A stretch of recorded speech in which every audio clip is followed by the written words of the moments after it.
America ഇട്ടത് 32,000 kilo വരുന്ന hammer ബോംബുകൾ. പാറകൾ തകർന്ന് ഭൂഗർഭ അറകൾ വരെ തകർക്കുന്ന ഹാമർ ബോംബുകൾ വഹിച്ചത് B-2 സ്പിരിറ്റ് വിമാനങ്ങൾ. എന്തിനാണ് എണ്ണപ്പാടം തകർക്കാൻ ഇത്ര കൂറ്റൻ ബോംബുകൾ ഉപയോഗിച്ചത് എന്നതിനും അമേരിക്കയ്ക്ക് ഉത്തരമുണ്ട്. ഭൂഗർഭ കിണറുകൾ തകർക്കുക, ഭാവിയിലും എണ്ണ എടുക്കാതിരിക്കുക. അടുത്ത ഒരു പതിറ്റാണ്ട് കാലത്തേക്ക് ഇറാൻ ഈ ദ്വീപിൽ എണ്ണ പരിവേഷണം നടത്താനാകില്ല. ഒരുപക്ഷെ ഭൂഗർഭ എണ്ണ ശേഖരം തന്നെ ഹാമർ ബോംബിൽ പൂർണ്ണമായി തകർന്നിരിക്കാം. ഇറാനിലെ ഏറ്റവും വലിയ എണ്ണ കയറ്റുമതി കേന്ദ്രമായ ഖാർക്ക് ദ്വീപിൽ വെള്ളിയാഴ്ച രാത്രി US സൈന്യം വലിയ തോതിലുള്ള കൃത്യമായ ആക്രമണം നടത്തിയതായി US സെൻട്രൽ കമാൻഡ് ശനിയാഴ്ച അറിയിച്ചു. ഇറാനിൽ നിന്ന് ഖാർക്ക് വഴി കയറ്റുമതി ചെയ്ത എണ്ണയുടെ ഭൂരിഭാഗവും ചൈനയിലേക്കാണ് പോകുന്നത്. ആഗോള ക്രൂഡ് ഓയിൽ ഇറക്കുമതിക്കാരായ ചൈനയാണ് ലക്ഷ്യം. മിഡിൽ ഈസ്റ്റിലെ തടസ്സങ്ങൾക്കിടയിൽ വിതരണങ്ങൾ സംരക്ഷിക്കുന്നതിനായി ശുദ്ധീകരിച്ച ഇന്ധന കയറ്റുമതി നിരോധിക്കുന്നത് ഉൾപ്പെടെയുള്ള നടപടികൾ അവർ സ്വീകരിച്ചിട്ടുണ്ട്. എണ്ണ അടിസ്ഥാന സൗകര്യങ്ങൾ സംരക്ഷിച്ചുകൊണ്ട് ഖാർക്ക് ദ്വീപിലെ 90-ലധികം ഇറാനിയൻ സൈനിക ലക്ഷ്യങ്ങളിൽ US സൈന്യം വിജയകരമായി ആക്രമണം നടത്തി. മിഡിൽ ഈസ്റ്റിലെ അമേരിക്കൻ സേനയുടെ ഉത്തരവാദിത്തമുള്ള US സെൻട്രൽ കമാൻഡ് എക്സിലെ ഒരു പോസ്റ്റിൽ പറഞ്ഞു.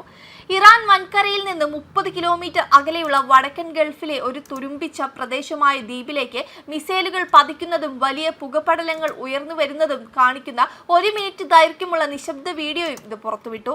കറുപ്പും വെളുപ്പും നിറത്തിലുള്ള ദൃശ്യങ്ങൾ വലിയ നാശം കാണിച്ചു. ആക്രമണത്തിൽ നാവിക ഖനി സംരക്ഷണ സൗകര്യങ്ങൾ, മിസൈൽ സംഭരണ ബങ്കറുകൾ, മറ്റ് നിരവധി സൈനിക സ്ഥലങ്ങൾ എന്നിവ തകർന്നതായി US സൈന്യം വീഡിയോ പോസ്റ്റ് ചെയ്തുകൊണ്ട് പറഞ്ഞു. ഈ വർഷം ഇതുവരെ ഇറാൻ 1.7 ദശലക്ഷം ബാരൽ ക്രൂഡ് ഓയിൽ കയറ്റുമതി ചെയ്തു. അതിൽ 1.55 ദശലക്ഷം ബാരൽ ഖാർക്ക് വഴിയാണ് കയറ്റുമതി അയച്ചതെന്നാണ് ടാങ്കർ ടാക്കർ കെപ്ലറിൽ നിന്നുള്ള ഡാറ്റ പറയുന്നു.